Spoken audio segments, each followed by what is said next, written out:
Hello बच्चों, let's see this question. The question says energy difference between eclipsed and staggered form of ethane is, and the options are 12.5 kilojoule per mole, 15.5 kilojoule per mole, 14.5 kilojoule per mole and 12.5 joule per mole. तो इस question के अंदर क्या है, हमें energy difference बताना है between eclipsed and staggered form of ethane. So key concept क्या है यहाँ पे? Key concept is eclipsed and staggered form of ethane. eclipsed and staggered form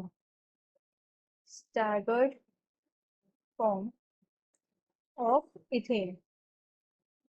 सो अगर मैं eclipsed और staggered फॉर्म की बात करूं, eclipsed फॉर्म के अंदर क्या होता है, जो हाइड्रोजन एटम्स अटैच हैं दो कार्बन एटम से, वो एक दूसरे के जितना पॉसिबल है उतना क्लोज रहते हैं. एंड staggered फॉर्म के अंदर वो हाइड्रोजन एटम्स जितना दूर हो उतना दूर रहते हैं.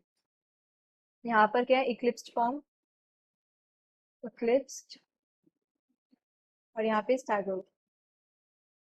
सो पहले क्या है, मैं सॉहर्स प्रोजेक्शन में इनको रिप्रेजेंट करती हूँ. सॉहर्स प्रोजेक्शन. सो सॉहर्स प्रोजेक्शन के अंदर क्या होता है, ये हम एक लाइन से रिप्रेजेंट करते हैं. जो लोअर एंड होता है उस पर हम रखते हैं फ्रंट कार्बन एंड 3 लाइन से ऐसे हाइड्रोजन रिप्रेजेंट करते हैं जो 120 डिग्री एंगल्स पे इंक्लाइंड होती है. एंड जो रियर कार्बन है उसे हम अपर एंड पे रखते हैं.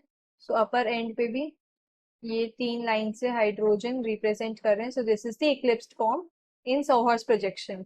एंड स्टैगर्ड प्रोजेक्शन की अगर मैं बात करूँ, स्टैगर्ड प्रोजेक्शन के अंदर लोअर एंड पे हमने वही फ्रंट कार्बन को रखा एंड अपर एंड पे हम रियर कार्बन को रखते हैं. और रियर कार्बन क्या होता है इस केस में, यहाँ पे इन्वर्टेड होता है. So this is rear carbon.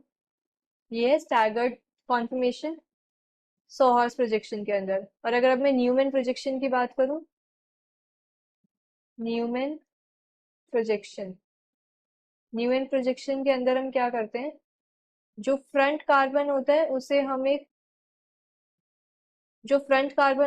हम एक ऐसे डॉट से रिप्रेजेंट करते हैं. एंड देन हाइड्रोजन एटम्स को लाइन से. सो ये hydrogen, then hydrogen and then hydrogen.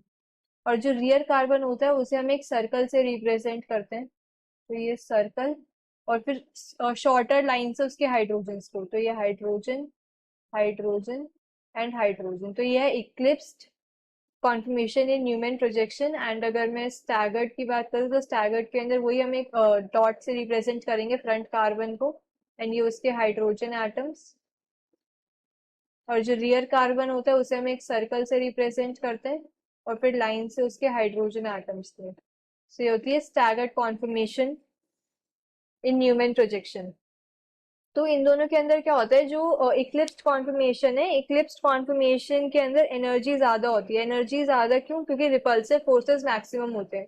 ये हाइड्रोजन पास पास है तो कार्बन हाइड्रोजन के जो इलेक्ट्रॉन क्लाउड्स होते हैं उनके बीच में क्या रिपल्शन होती है, तो रिपल्सिव फोर्स मैक्सिमम होती है. We can write it as repulsive force maximum. Repulsive force max होती है.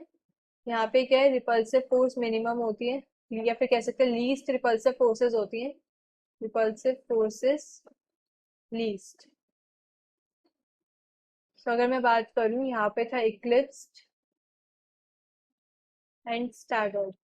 तो इक्लिप्स्ड के अंदर क्या होती है, रिपल्सिव फोर्सेस मैक्सिमम है and due to maximum repulsive forces जो एनर्जी होती है इक्लिप्स्ड की वो ज्यादा होती है. एंड स्टैगर्ड की एनर्जी क्या होती है, कम होती है. एनर्जी ज्यादा तो क्या, स्टेबिलिटी लेस, लेस स्टेबल होता है ये फॉर्म. और इसकी एनर्जी कम है तो इसकी स्टेबिलिटी ज्यादा होती है. स्टैगर्ड फॉर्म ज्यादा स्टेबल होती है. सो अब क्या करें, ये जो दोनों फॉर्म्स होती हैं ये इंटर कन्वर्टेबल होती है through carbon carbon single bond rotation. इनके बीच में जो एनर्जी डिफरेंस होता है, अगर हम दिल्ली की बात करें, दिल्ली क्या होता है, दिल्ली इज 12.5 किलो जूल पर मोल. ये एनर्जी डिफरेंस होता है इनके बीच में. और ये क्या स्मॉल एनर्जी डिफरेंस है, और ये मतलब बहुत ही स्मॉल है. एंड जो मॉलिक्यूल है वो क्या, थर्मल एनर्जी या फिर काइनेटिक एनर्जी जो रूम टेम्परेचर पे भी अवेलेबल होती है उसको क्या लेके इस एनर्जी बैरियर को क्या ओवरकम कर सकता है through intermolecular collisions. Intermolecular collisions की हेल्प से क्या है, ये जो एनर्जी बैरियर है 12.5 किलोजूल पर मोल का, इसे क्या ओवरकम कर लेता है. तो क्वेश्चन में हमें बताना था एनर्जी डिफरेंस, तो energy difference is 12.5 kilojoule per mole, option A. The final answer is option A. Hope you understood this well, best of luck.